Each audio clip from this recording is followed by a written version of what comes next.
So,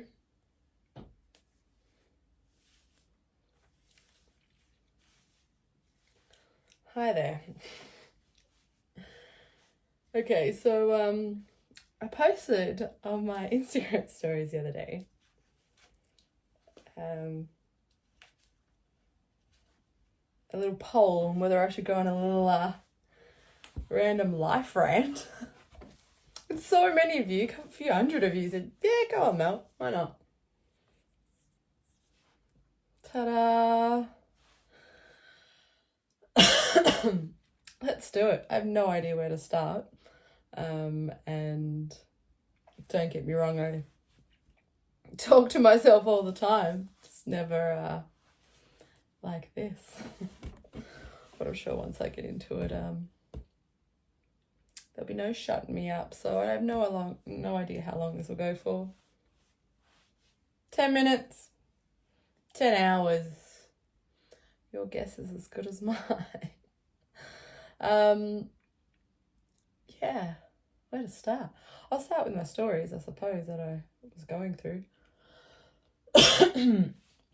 Yeah, so I was going through on my old archived Instagram stories just to get a bit of a timeline happening for some other projects I'm working on, about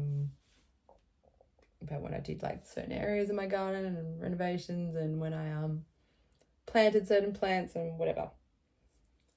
And yeah, I noticed a lot of things. One of them being there's a lot of alcohol in my stories back then. Which if you were around then, so my name, it wasn't always Rewilding Suburbia, it was Good Times Garden at the time, and time was spelled like the herb because, you know, punny. Yeah, it was a good time as well though, but so I created my garden gram like postpartum. So my daughter would have been only like a few months old, and so it was the end of like 2019 that I created it. And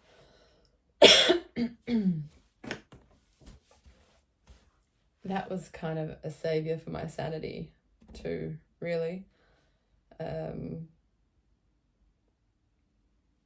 Yeah, so end of 2019, I was at home with a little one, no family in Perth, husband worked away, so it's just me and a baby. And then COVID, so definitely a lot of alone time. Lots of time to really, that's when I first like really started getting into gardening too, which is, well, had the time to, I suppose, and also started to make like new friends on Instagram, which is fun. But no, that was the best part of Instagram during that time. Like, I'll talk about the shit side of Instagram maybe a little bit later, but it's been really, really good to connect with people. So being stuck at home with a little one, and I was stuck at home, like I might not make sense to a lot of people, but anyone who's ever had a baby or knows any, or your partner or whatever, and had really terrible milk supply and was stuck literally every 3 hours on a pump trying to build it up and feed a child. So I pumped for a year as well. So I was really like stuck at home. Forgot about that part. I don't know how, it's so traumatic. But thankfully I can pluck it out now. Yeah, so really stuck at home for the good first year, and it was so depressing. so depressing for so many different reasons. Sleep deprivation definitely didn't help, because as you can imagine, life with a small child who doesn't know day from night, you're not getting a lot of sleep, and then even if they do sleep, still waking up to pump. So good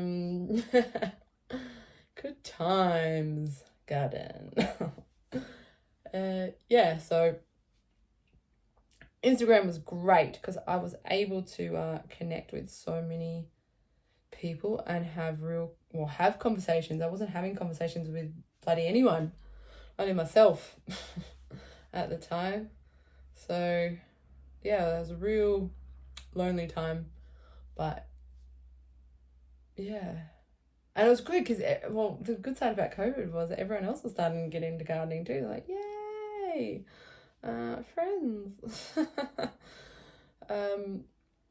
But being, like, don't get me wrong, I had, like, mums groups and stuff too. And my friends, of course. But what do you talk about to people, right? Even though, like, my friends, what do you talk about with people that, like, I wasn't doing anything. I was at home. I was looking after a small child and pumping. That was literally like my life. I literally had nothing to say to anyone about anything I was doing, and even still I didn't really want to talk about that because that was just my reality all the time. And yeah, I had mums groups and stuff, but don't get me wrong, I've made some friends. Love them. But I don't talk about kids. Like, that was my reality all the time. And then, other people you meet, and then you catch up, and then all you talk about that time is other people's babies and what they're doing, and not interested. Like, I am, like, I care, but at the same time, like, I just didn't need to have those conversations. I needed to have real adult conversations with people about anything other than babies and being a mum. So Instagram, and then gardening Instagram, I could have random conversations with so many people, and guess what? They didn't even know I had a kid. I didn't even have to talk about that, which is amazing.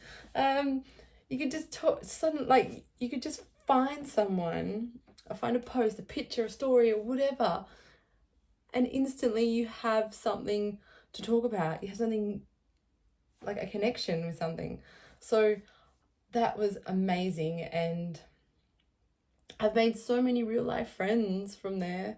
There's actually, like, Perth garden community is, like, amazing, like, for Instagram. Like, I've met so many people, like, countless, and to go to, like, garden festivals, and we all kind of catch up, or, like, swap seeds, and, like, everyone's just lovely. So kudos to you guys for being lovely. So that was really good. I enjoy that. I still enjoy that side of Instagram. I talk to a lot of people from all over the country, world, about cool random things, and it's not always about gardening. It always starts off about gardening, obviously. But then you just, like, get to know people. You're like, oh, you like this? Me too. Like, it's pretty cool. And it doesn't matter, like, so many of them are faceless accounts. Like, I was a faceless account for a very long time. And yeah, so many of them are faceless accounts, and it doesn't matter. Doesn't matter what you look like. Doesn't matter what you could be talking to me with no pants on. Doesn't matter. Don't care. Did you brush your hair today? No, whatever. Like, none of that shit matters. And yeah, that's the good part. You're able to connect with so many different people, from all different backgrounds and all over the world, just over something that you all love, which is amazing. So yeah, it really really got me through a shit time, which was cool. Needed that. But as I said, it was a really kind of shit and lonely time, and I wasn't sleeping a lot, and I wasn't eating very good either. Really, really shit, actually. Because when do you have time? Like, you're feeding a baby, or you're putting them to sleep, or they come first. And when I wasn't doing that, it was like, yeah, attached to a pump. So when do you have time to eat? And then, like, when I did eat, it would be like something shit and convenient. Just, yeah, a lot of coffee and a lot of alcohol. That there was a lot of that. Yeah, so going back, looking at all my Instagram stories and seeing how much I did drink. Not just I did drink a lot in that time, but I can't even say that was just like because of that time. I know I drank a lot for a long time. Probably since my early, really late, I'd say around 20. Probably really kind of started. Yeah, and then I stopped drinking at 35. So, solid effort. And I was drinking every day. The only times that I didn't drink I didn't drink through pregnancy.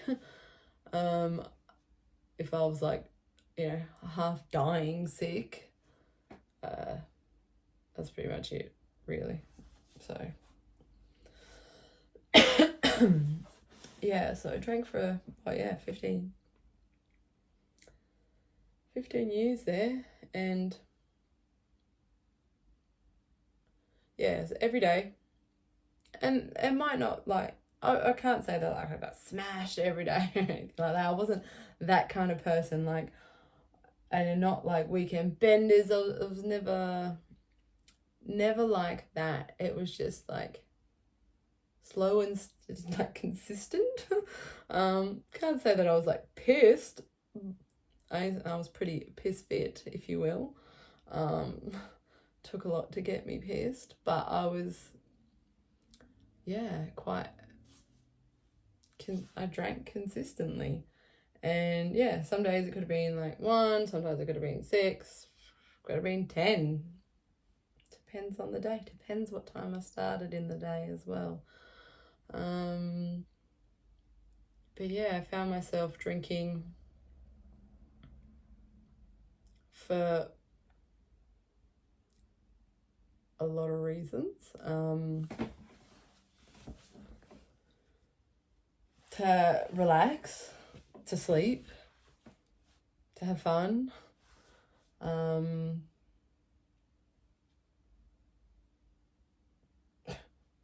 Because it was Wednesday, there was just any excuse will do.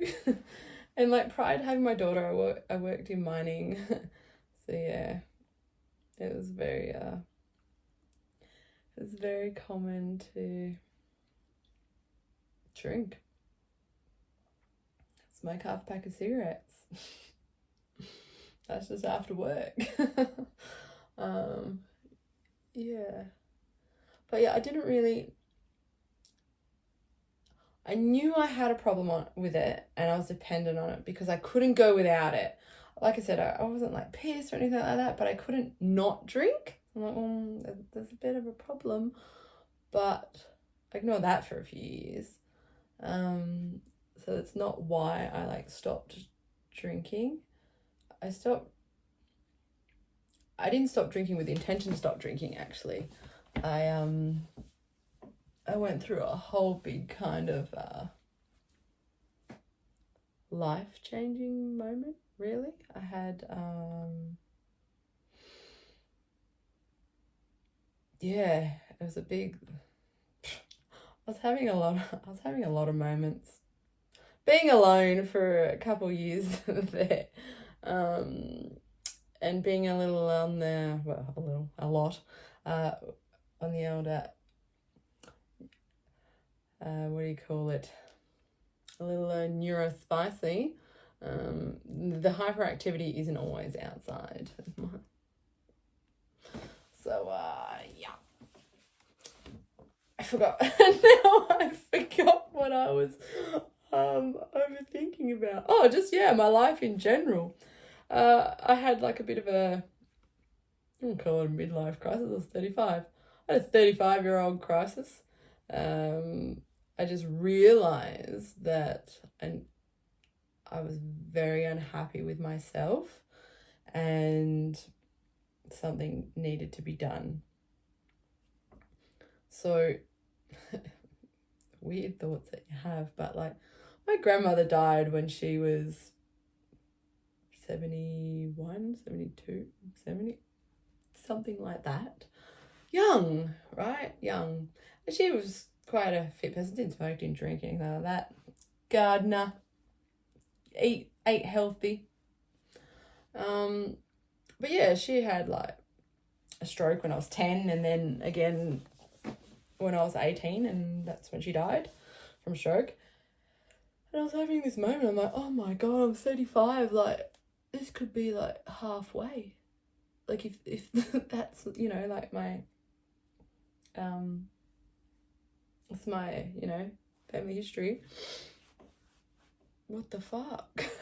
So I was very unhealthy as well, and I was very overweight.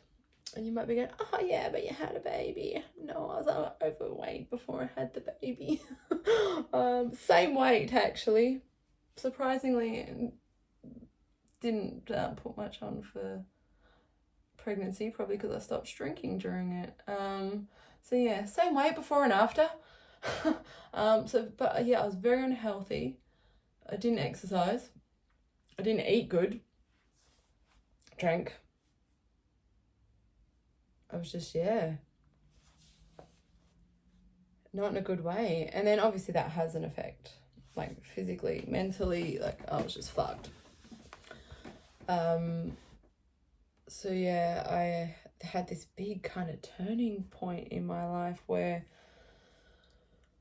I just woke up one day and like I didn't recognize myself. Like I literally look in the mirror and just go, like, I don't know you. Like when did this happen? How did it happen? Like, who the fuck are you? Yeah, even now, not that there's many photos, but when I look at photos at that time, I'm like I still feel the same way. I'm just like, who are you? Like, I was the worst version of myself. It's crazy. And it's sad, like when I see that, like I just didn't, yeah, I just didn't realize. I realized, but I just don't. I feel silly for letting it like happen. Like, how did you let this happen? Like, it's not like it just happened overnight. Like I said, it's not like it's because I had a baby and like I wasn't happy with my body, like my post baby body or whatever. Like, it wasn't anything like that. It was years and years and years. Like I've always had an issue with weight, and every kind of like year or so, like this might sound so strange, but like since like puberty, at what point this is going to sound bizarre, but I hope someone can relate to it. Like at what point does your weight just kind of like stop, like plateau? Like it never did. Like it just slowly, just more. Like, and it might be like a kilo a year, 5 kilos a year, 10 kilos a year. It could be whatever. But it just never stopped. And it was, yeah, it's a very weird thing to think about, but it's exactly what happened. So, yeah, crazy. Yeah, so I always had an issue with weight. And you might be going, well, Mel, look at you. You're a fucking athlete. That's what I like to call myself. But I was a size 22, if that means anything to, well, the women will understand, but men. Yeah.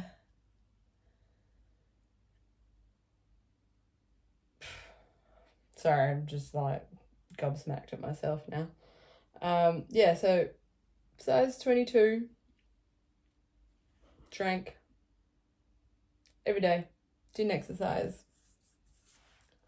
35-year-old crisis with a 2-year-old at home, not sleeping, not very good.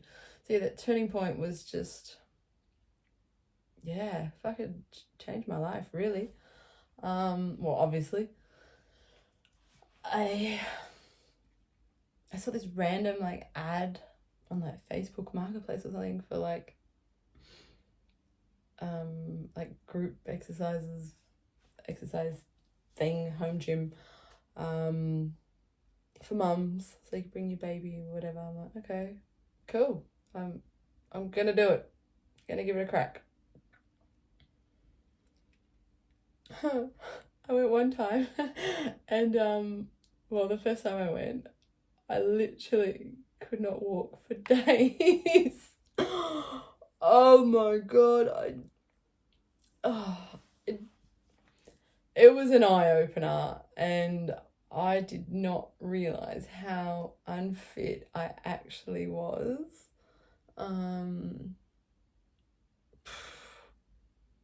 It was crazy. Like, you have in your head, like the class I did wasn't even like hard. It was like very kind of beginner friendly and lots of regressions and whatever. There were regression. Everything was regressed for me. But like I couldn't even lunge. Like, when you think about that, like in your head, you go, I just, this is one thing that stuck with me for months. I'm like, what do you mean I can't lunge? Like, in my head, I'm like, of course I can lunge. Like, who can't lunge? Me. I can't fucking lunge. It was weird, and it was this thing I just had to like go, well, how did you get to this point in your life at 35 that you can't lunge? What the hell, Mel? So, eye-opener. And yes, I was sore for days. I was sore for months, actually. A good 6 to 8 months. It's everywhere. Hurt all the time. Because there were like muscles moving that I didn't even know that I had, or they've probably never been used ever. So that was a very sore time in my life. But yeah, not long after I started, there was like a 6-week challenge thing where you get a meal plan and you do whatever classes you could afford to do. And part of it was giving up alcohol. So,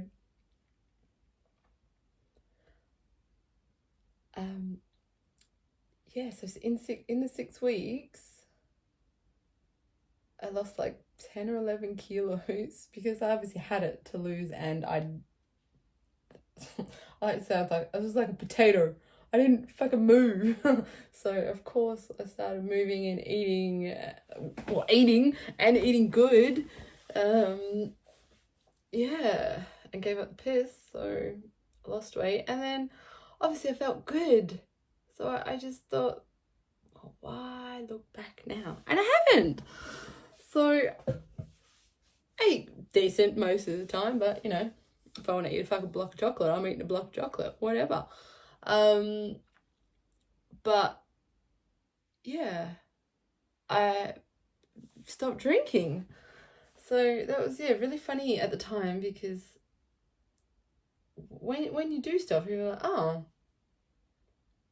I'll just have one. I'm like, oh no, I'm on a 6-week challenge at the gym. Oh, you can just have one, it'll be fine. I'm like, no, I'm good. And then even like months after, they're like, oh, you're still not drinking. nah. And then straight away it was like, oh, you're pregnant, I'm not fucking pregnant, mate. I just don't want to drink. But yeah, a lot of people struggled, not in a bad way, like, but it's just, but because I probably was such a pisshead, and people are like, just have one meal. Nah. But I feel so much better. Well, I felt better straight away, but I feel so much better without it.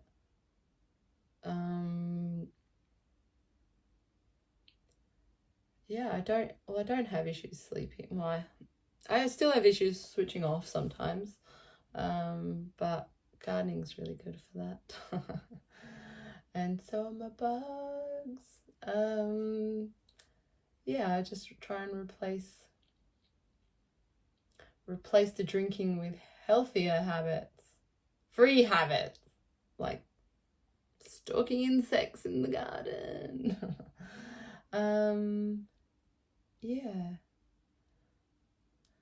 Yeah, so I stopped drinking, and people stopped asking because I just kept saying, well, I just don't drink anymore, guys. Get over it. But now it's really easy. I was like, nah, don't drink. Oh, you want to what? No, don't drink. Cool. But I find it's getting a lot more popular, which is great. That's a great thing. Yeah.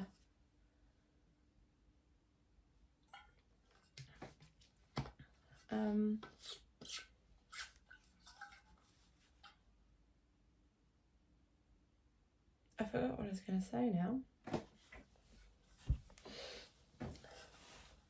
Because I actually recorded this,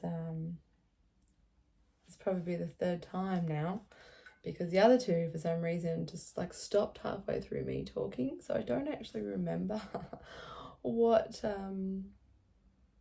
I've recorded in this one or not. So I might have to check it and then come back up